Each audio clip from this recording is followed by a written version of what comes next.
I am so thrilled and honored to be able to introduce the director of They Live, in addition to many, many other fine films, Mr. John Carpenter. Please welcome him.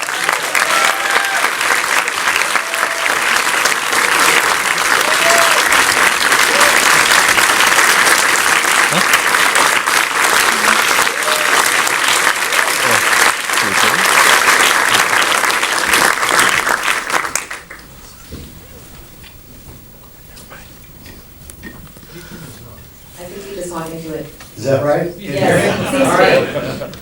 Thank you so much for being here tonight. We really appreciate it. My pleasure. So I think when people think about They Live, there are a couple things that come to mind. The bubblegum line, perhaps, and the fight scene. But one of the things that really struck me in seeing this film again is really just how remarkably relevant a lot of the ideas in it are. And you sort of have an interesting reaction to that. Is that something you hear a lot? Well, yeah. I grew up, I graduated in high school in the 1960s. So we had the Vietnam War, and we had musical changes, and we had drugs, sex, and rock and roll, which was great. And it was a great time to be alive. But then by the end of the 70s, there was a backlash against everything in the 60s. And that's what the 80s were. And Ronald Reagan became president, and Reaganomics came in. And he rekindled the Cold War, and he started attacking unions. He fired the Air Traffic Controllers Union. And so a lot of the ideals that I grew up with were under assault. And something called a yuppie came into existence, and they just wanted money. And so by the late 80s, I had enough. And I decided I had to make a statement. As stupid and banal as it is, but I made one. So that's the thing. And the reason I smiled is because the 80s have never died. They're still with us. And that's why the movie seems strong. But I think, the police riot scenes and, the idea of growing disparity among classes, and, some of those images are things that I feel like you do see on the nightly news way too often. So would you say that this is your most political film? Yes, it definitely is. And it was mixed feelings. I could have softened it a little bit, but again, the rage at Reaganomics just drew me to it, so I couldn't help myself.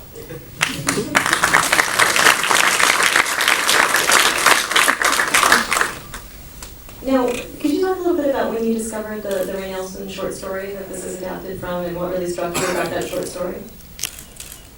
Well, I first read it in a comic book back in the 60s. It was in Creepy Comics. It was drawn out. And I thought it was a good story. And then I saw another comic book version of it in the 80s, in 85, I think it was. And I thought, I could do something with this story. It's the aliens among us kind of story. But I thought there's something with visuals, with seeing that I could do. So I just developed it, and developed it again with this political bent to it. Right. This was a very prolific time in your career, and I'm wondering if this is a project that came together relatively quickly? Yeah, it was part of 2 pictures I made back-to-back for Universal, where I had complete control. I'd been working for the studios for a while, and I just couldn't take it anymore, so I went out on my own and made movies for a bit. What did you find especially frustrating about the studio system? Well now, I think they're worse now. I don't really know. I haven't dealt with big studios in a long time, but it's always the same. It's always the same. They're all fuckheads. But that's okay. That's their job, and I just couldn't take it. So I got to make 2 films in a row that I really wanted to make. And this was one of them. Right. So I was going to ask if you encountered any resistance to the idea of casting Roddy Piper in the film, but it sounds like maybe not. Well, yeah, I got resistance to that, and I got resistance to the fact that it was all about money. They wanted me to maybe make them cannibals or something. To bring it to down to the lowest common denominator, but I stuck to my guns. Roddy, they weren't sure of, because he came from a different world. He came from professional wrestling. And I think he did a great job. I really do.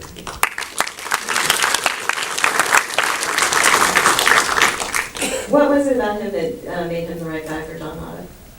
Well, I met him actually at WrestleMania 3, one of the most famous wrestling shows.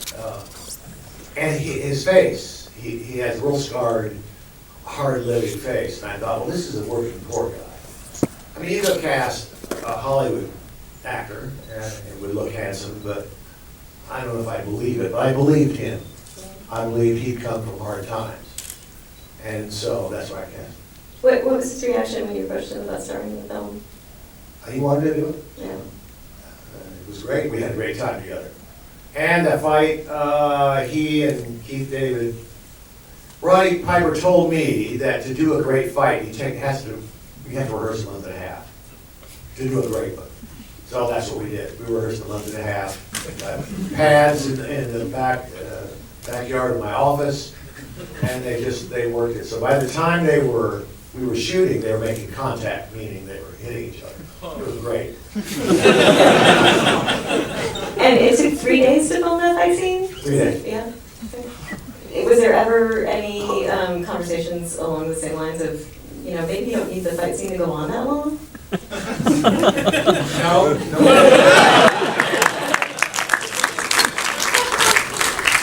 That's the advantage to not having two executives around? I was fabulous. But that wouldn't happen today, I don't think. I don't know. I don't think so. I don't think they'd let you go off on your own like that. Everything's pretty controlled. Right.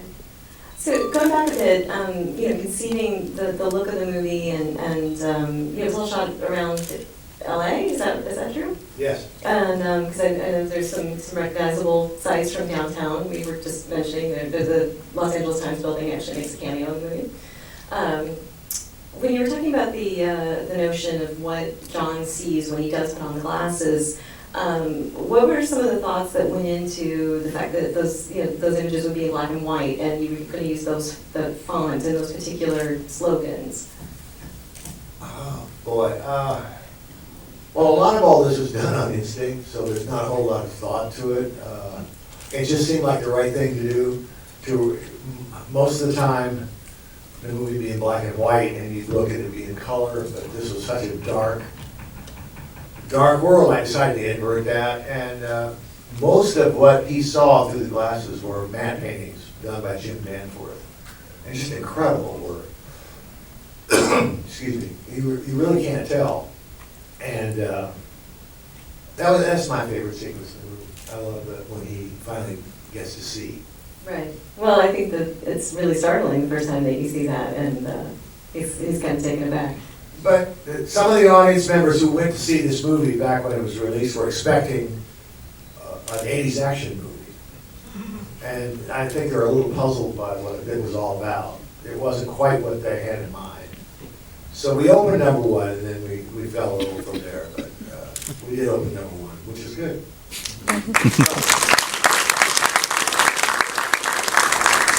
Well, and there's unquestionably large amounts of action.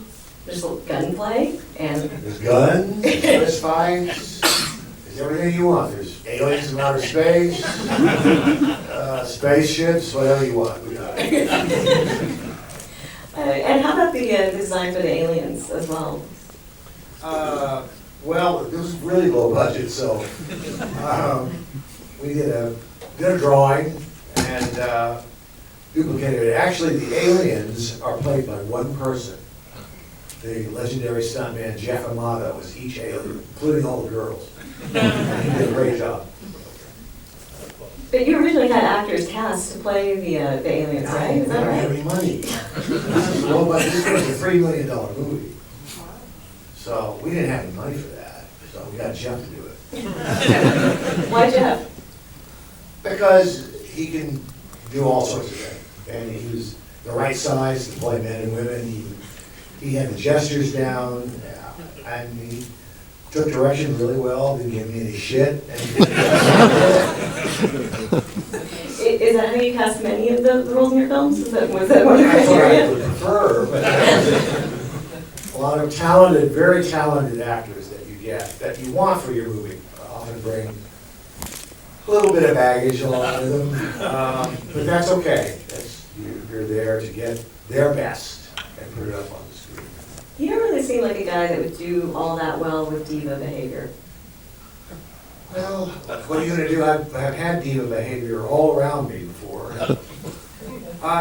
If you're in the movie longer than 2 weeks, you're stuck, because you can't fire anybody. So what are you gonna do? You gotta put up with it. Especially if the diva is a powerful person, and then that can be really, spirit crushing, but that's part of the job. So when you think back about They Live, what memories come up for you? Oh, I don't know. I love shooting downtown LA. I've always had a great fascination for downtown LA. And we shot it in the rain, and we shot Skid Row, and the train going by in the background. I just loved doing that. That was a whole lot of fun. And of course, the Los Angeles Times building, featuring that was a highlight of the film. And I don't know, the general spirit of the movie I just loved. I just loved that it was giving the finger to Reagan when nobody else would. I just love that.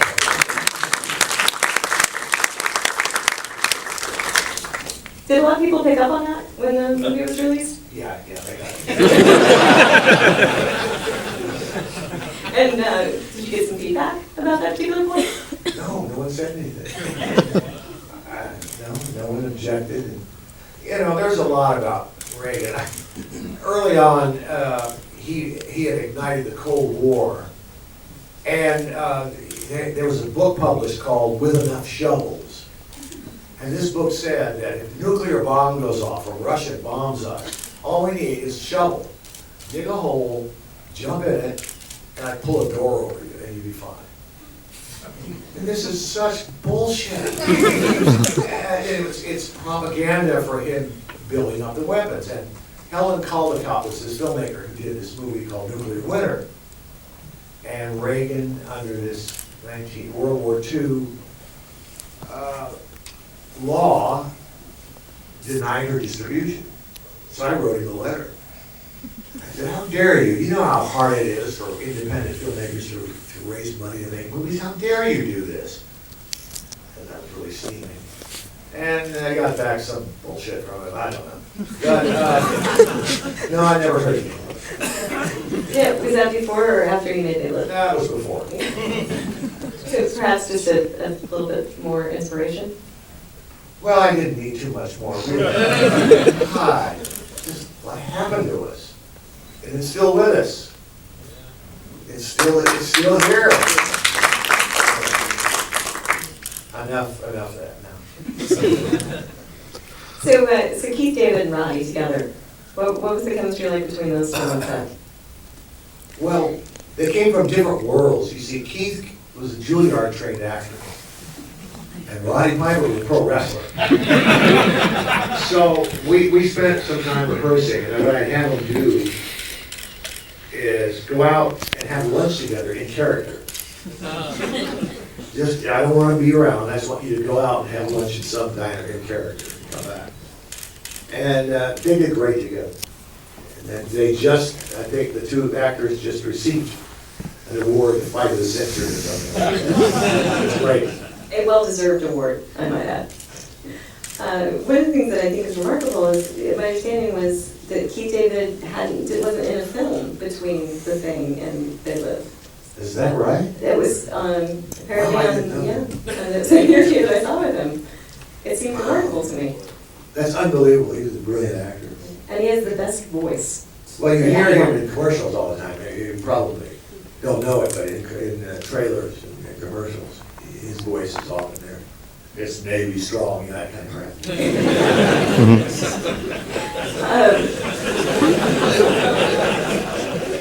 There are a number of actors, like Kurt Russell perhaps being the most famous example, that you worked with often. And I'm curious what the relationship is like when you're working with someone over a period of time, over a period of films, the shorthand that the two of you felt?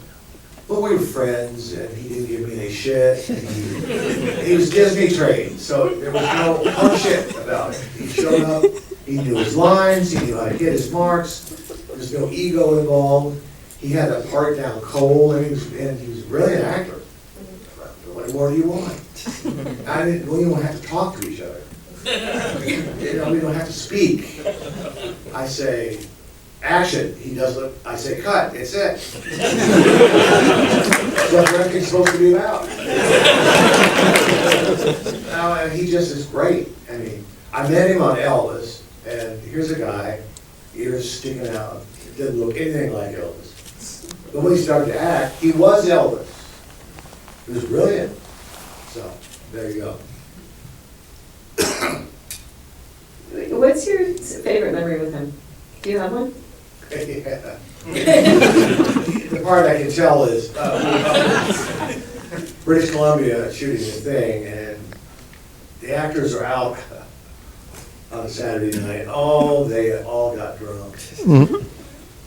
I had a visitor in my room that evening, and Kurt knew about it, so he decided to organize the actors and bring poor Keith David, who had passed out, up to my door and drop him. Bang on the door. And they just had the greatest laugh about it. The next day, we went out to shoot something. Nobody knew this at the time. And he was so hungover, I just stared at him. I was so happy. Such pain, that's my favorite one. I think we're getting a sense here of the pain and the... yeah. No, we just like to have a good time, that's all. Everybody likes to have a good time.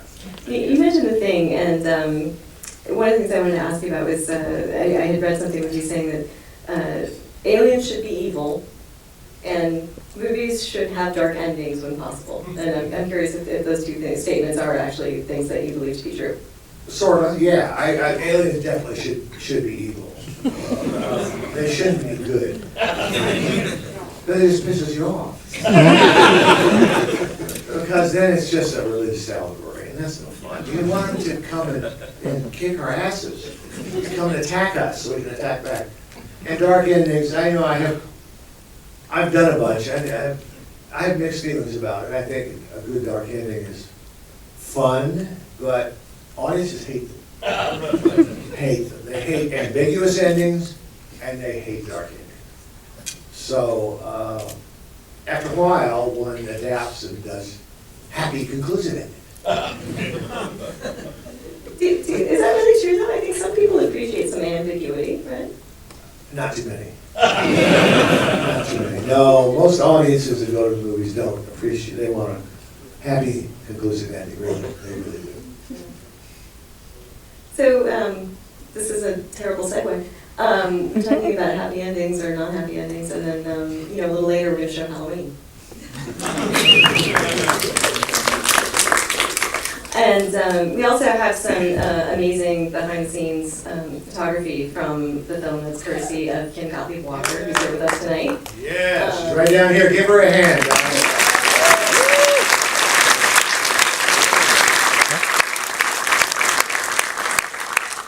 So we're going to have a few of the images play behind us while we talk about the film. Did you have any idea when you were making that movie that this film would have the resonance and the staying power that it's had? No. No, we just wanted to make a movie. We're all young kids. We got the 250, 300,000, however much it was, to make a 22-day horror movie. And that's all we wanted to make. Well, I've read a lot of things where, you're sort of rejecting the notion that there's any kind of strange punishment for sexual activity, like all those things that you always hear about connected with the movie that had nothing to do with anything. Well, it never occurred to me. There was a famous article written by Robin Wood, who's a really talented writer. Wrote about Howard Hawks, one of the directors, and he wrote this article called "Revenge of the Repressed," and he said this was like Drugs Along the Mohawk. It was a repressive look at American sexuality. It just pissed me off in this article. And I thought to myself, well, that wasn't what we had in mind. Maybe it was inadvertent, but I just thought these girls were acting like normal teenagers. Except for Jamie Lee, she was the oddball. She was the repressed one. So, but I don't know. I don't care. And what was your first meeting with Jamie like, casting her? But she was all bubbly and came in. She was a contract player at Universal, and she came in and read for us, and really sweet. And it was perfect. And Jamie's always sweet and perfect. What made her perfect?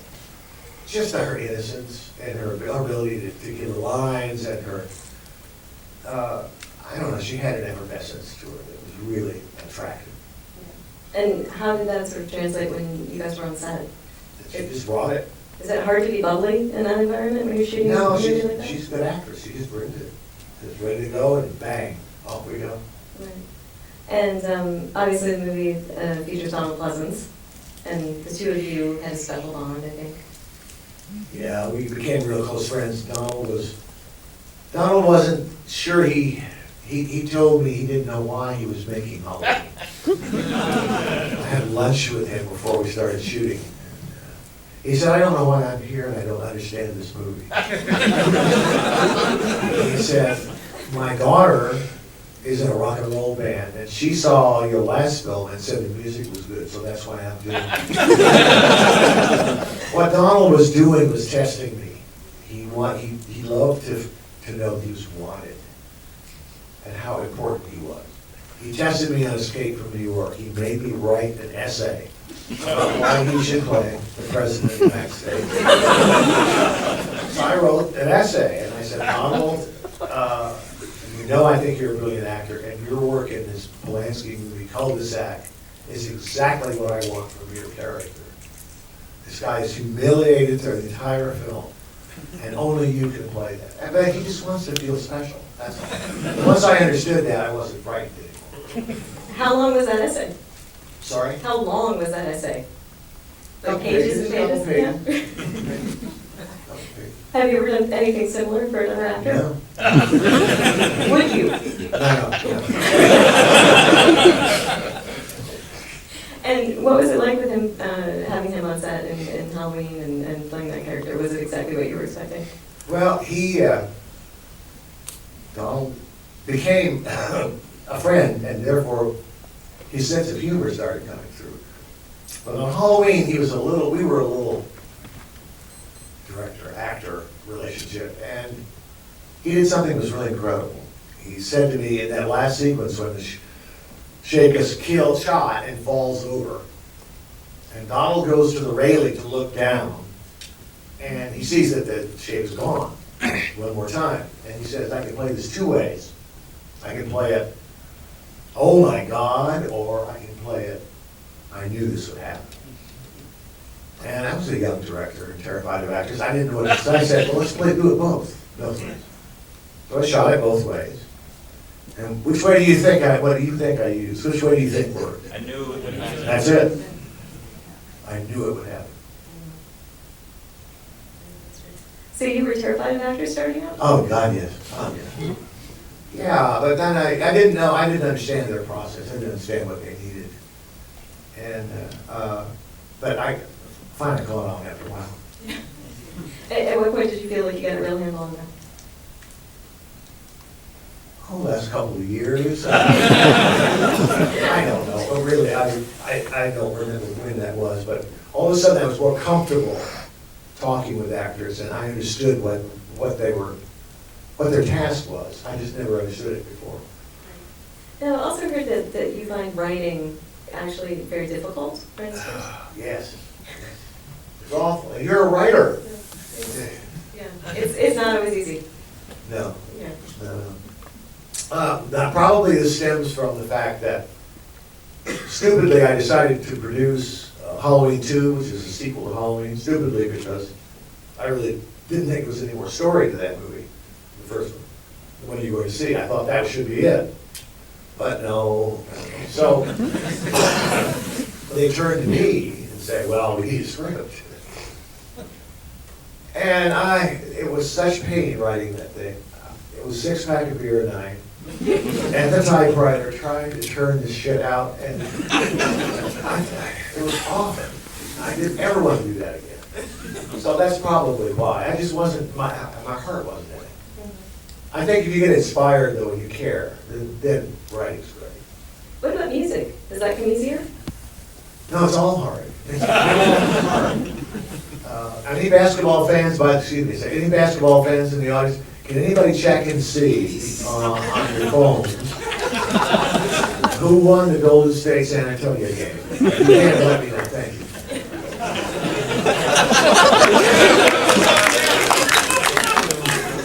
What were we talking about? Writing music. Oh, writing music, yeah, I love writing music. And now I'm working with my son. He and I make music together. It's great. So we should start letting them talk because I just saw somebody leave, so. Bad Hello, sign. the audience. Okay, great. 8. What's that? Spurs are up 8. God damn it. Where are we? In the fourth quarter? 4.5 minutes in 4. Thanks. So I guess we are ready for questions. I do see some people with microphones. Dude, you making them walk? Hear them. Hi, John, thanks. I have a question specifically about They Live. The kind of agit pop political artist Shepard Fairey has made such a career out of that whole Old Bay. He's hosted your movie at like Alamo Drafthouse and stuff. What's your take on that? Fine with me. She pay me, but. Look at this.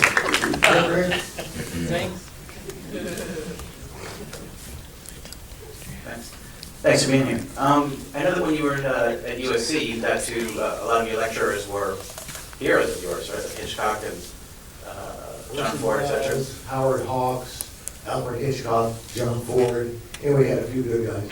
So as your career got rolling, did any of them become mentors to you? Did you develop a personal relationship with any of them? No.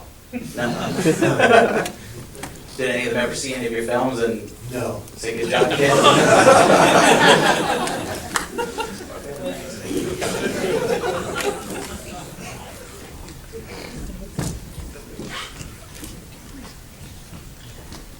Hi, John. Thank you for coming.